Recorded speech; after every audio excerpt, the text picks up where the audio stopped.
Welcome back everyone to the second lesson, and this lesson is going to be about the second phase of glycolysis.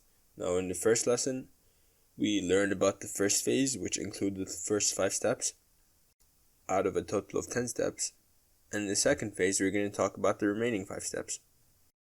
So the first phase was the preparatory phase, where we ended up oxidizing glucose and we eventually got to a molecule that's called glyceraldehyde 3-phosphate, or GA3P. And GA3P in this part, in the payoff phase, is gonna be oxidized into pyruvate eventually. You have 5 steps and you eventually get pyruvate. So we're gonna begin with GA3P, and this is the payoff phase. And the whole purpose of this phase is to get some energy back and to form pyruvate. Before we begin, let's look at the structure. So glyceraldehyde 3-phosphate has a phosphate on its 3rd carbon. So this is the 3rd carbon. So 1, 2, 3. And it has an aldehyde here. This is an aldehyde, right? And it has a hydroxyl group here. And this is glyceraldehyde 3-phosphate. And as we go through the reactions, we're also going to pay attention to how the structure changes. And this is going to be really important to see how we get high energy molecules. Now the first reaction, which is the 6th overall, is catalyzed by an enzyme called glyceraldehyde 3-phosphate dehydrogenase. So it's a dehydrogenase enzyme. What it does is it removes a hydrogen group, therefore oxidizing it, while it reduces something else. And in this case, it reduces NAD+ into NADH, and now this carries energy that can be used in the electron transport chain. Therefore, the first reaction is an oxidation reaction, so we have an oxidation that happens.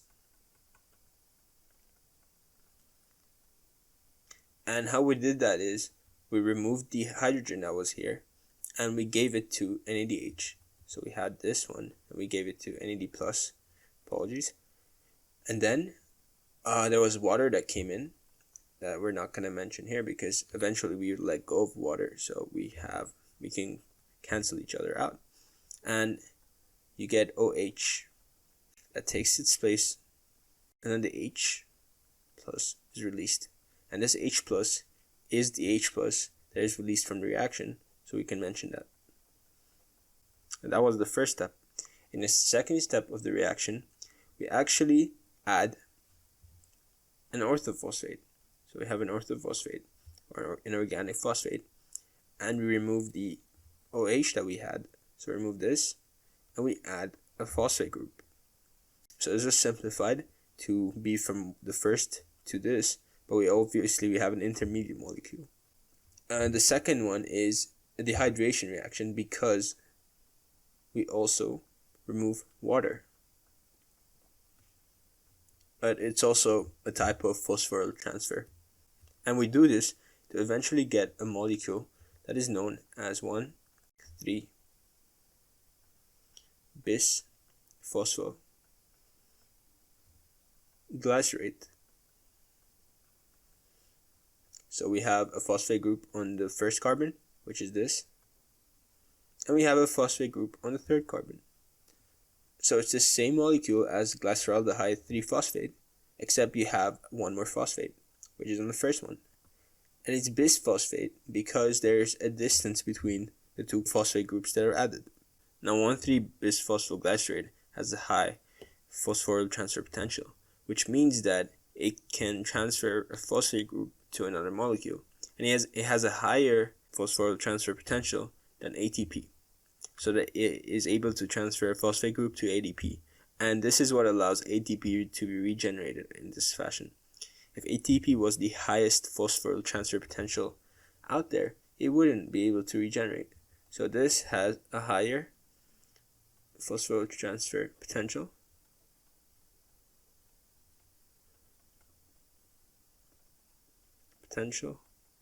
than ADP. And its energy comes from decoupling of the 2 steps that we saw during the 6th reaction. And because oxidation is highly favorable and dehydration is not favorable, the coupling of the reactions actually created a form that traps energy, and this energy can now be used to form an ATP molecule. So we have an ADP that we form an ATP from, and the phosphate is used from the first carbon. So now we have a 3-phosphoglycerate, and instead we add a hydrogen, right? So we actually use a hydrogen that comes from outside. So a hydrogen, a proton. And now the next reaction is a quite simple one. It's just a reaction where 3-phosphoglycerate is catalyzed by an enzyme that is called phosphoglycerate mutase into 2-phosphoglycerate. And a mutase, what it does is it moves a functional group from one part to another part.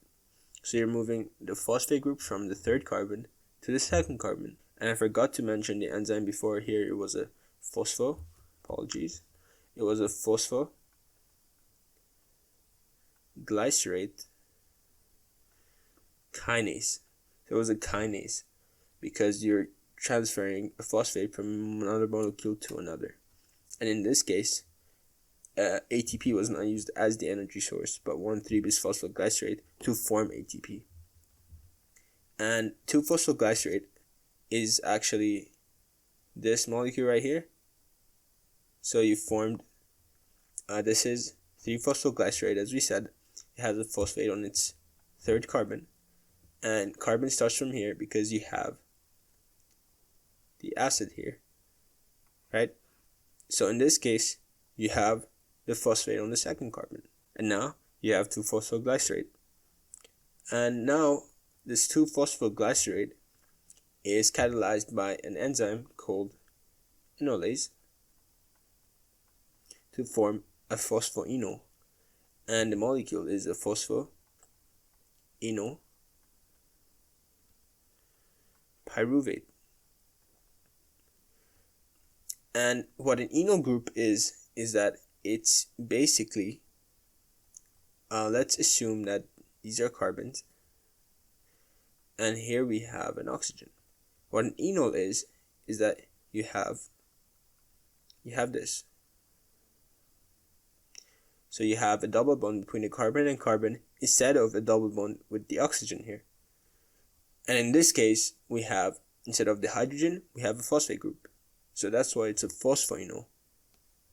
And an enol has a lot of energy.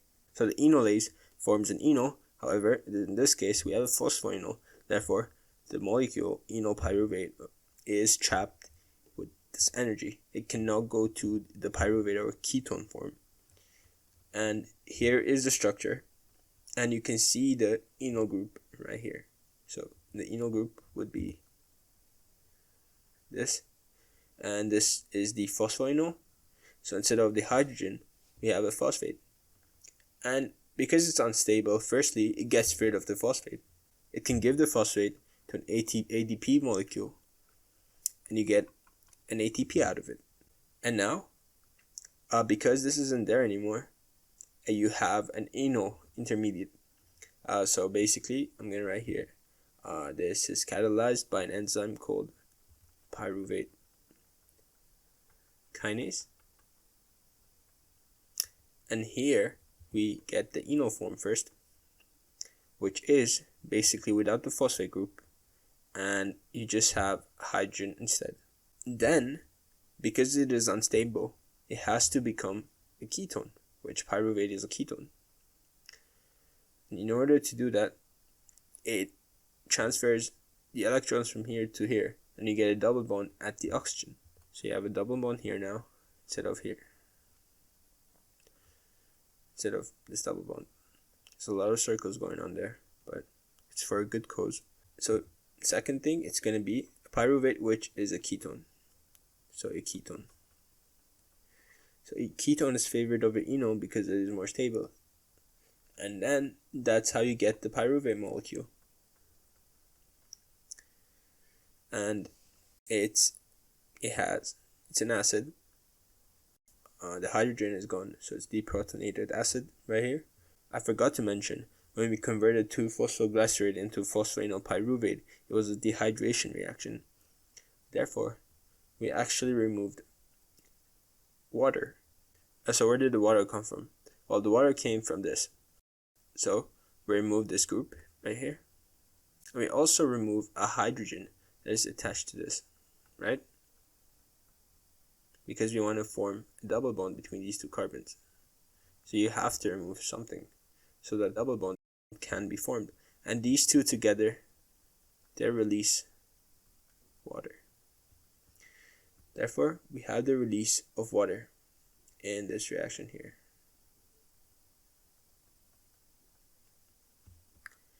And from that we conclude, or we get pyruvate. And now let's go over everything. So in the first phase, we used 2 ADP molecules, so 2 ATP molecules, and that's all we did. However, in the second phase, we actually made 4 ATP molecules. And you may be asking, where did this come from? Well, we did make 2, right?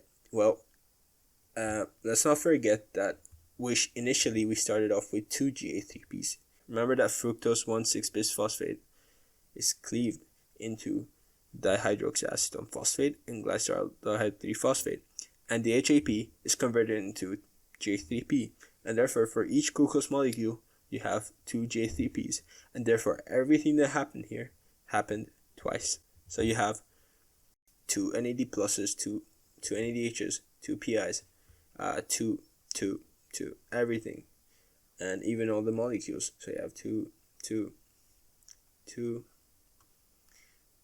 and eventually we get to pyruvate, right? And here as well, 2.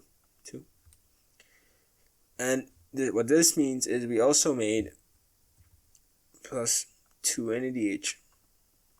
So net, we have 2 ATP molecules and 2 NADH molecules in terms of energy. Now the whole reaction is noted here, so we're going to look at phase 1 and phase 2 combined. So in the first phase, we began with 1 glucose molecule. Right. We have plus 2 PI for reactants, because we had, in this 6th step, we need an orthophosphate to join, and now we have 2 ADPs. If we cancel out the ones we used and the ones we produced, and we also used 2 NAD pluses, and we did all this to form 2 pyruvate, 2 net ATP plus 2 NADHs plus 2 HDO molecules, here as we saw in the 9th step, and we also produced 2 H pluses, which isn't really significant. So if you want to know, we took in 2 H pluses here. However, we released 2 H pluses here, and we also released 1 H plus during the first reaction of the first phase, which converting glucose to glucose 6-phosphate, and we had to remove hydrogen so that we can put a phosphate.